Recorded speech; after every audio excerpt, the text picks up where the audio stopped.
Telangana BJP నూతన సారథి ఎవరనే ఉత్కంఠ కొనసాగుతోంది. కాషాయ దళపతి పీఠం కోసం పలువురు నేతలు రేసులో ఉన్నారు. అయితే అధిష్టానం కీలక సూచన చేసినట్టు తెలుస్తోంది.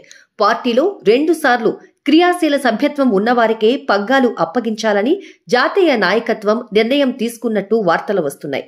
జిల్లా అధ్యక్ష పదవి నుంచి స్టేట్ చీఫ్ వరకు ఇదే నిబంధనను తీసుకొచ్చినట్టు సమాచారం. ఈ నిబంధనలను ఒక్క తెలంగాణే కాకుండా దేశవ్యాప్తంగా అన్ని రాష్ట్రాల చీఫ్ల ఎంపికను దీని ఆధారంగానే చేయనున్నట్టు తెలుస్తోంది. ఇదిలా ఉంటే తెలంగాణ బీజేపీ అధ్యక్ష రేసులో పలువురు కీలక నేతలు ఉన్నారు. ఎవరికి వారు పీఠం తమదేనని ఎవరికి వారుగా ధీమాతో ఉన్నారు. ఇదే సమయంలో అధిష్టానం తీసుకువచ్చిన కొత్త నిబంధనల నుంచి మినహాయింపు ఇవ్వాల్సిందేనని కొత్త నేతలు పట్టుపడుతున్నట్టు సమాచారం. పాత నేతలు మాత్రం ఇదే విధానాన్ని అమలు చేయాలని చెబుతున్నారు. సంస్థాగత ఎన్నికల ప్రక్రియను కమలదళం చేపడుతోంది. అందులో భాగంగా 1-2 రోజుల్లో మండల కమిటీల ఎన్నికల ప్రక్రియను పూర్తి చేయాలని చూస్తోంది. ఇప్పటికే అభిప్రాయాల సేకరణ పూర్తయినట్టు సమాచారం. 3 పేర్లను పార్టీకి అందించినట్టు తెలుస్తోంది. ఈ నెల 6 నుంచి జిల్లా అధ్యక్ష ఎన్నికల ప్రక్రియ ప్రారంభం కానుందని సమాచారం. సంక్రాంతి వరకు ఈ ప్రక్రియను పూర్తి చేయాలని పార్టీ యోచిస్తోంది.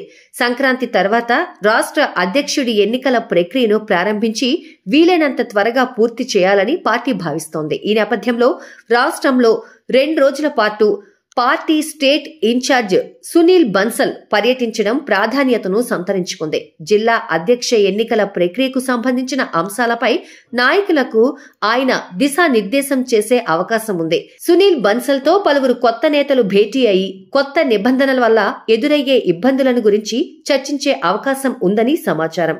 కొత్త రూల్స్ వల్ల పార్టీకి నష్టమని, ఈ నిబంధనల కారణంగా కొత్తవారు పార్టీలోకి వచ్చే అవకాశాలు తగ్గుతాయని బన్సల్ దృష్టికి తీసుకెళ్లే అవకాశం ఉందని విశ్వసనీయ సమాచారం.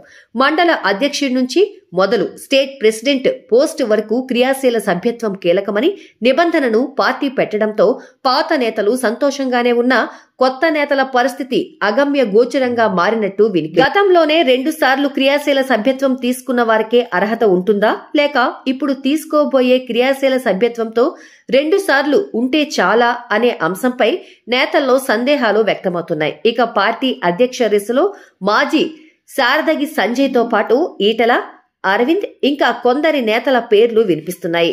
మరి ఎవరికి ఛాన్స్ దక్కుతుంది అనేది సంక్రాంతి తర్వాత క్లారిటీ వచ్చే ఛాన్స్ ఉంది.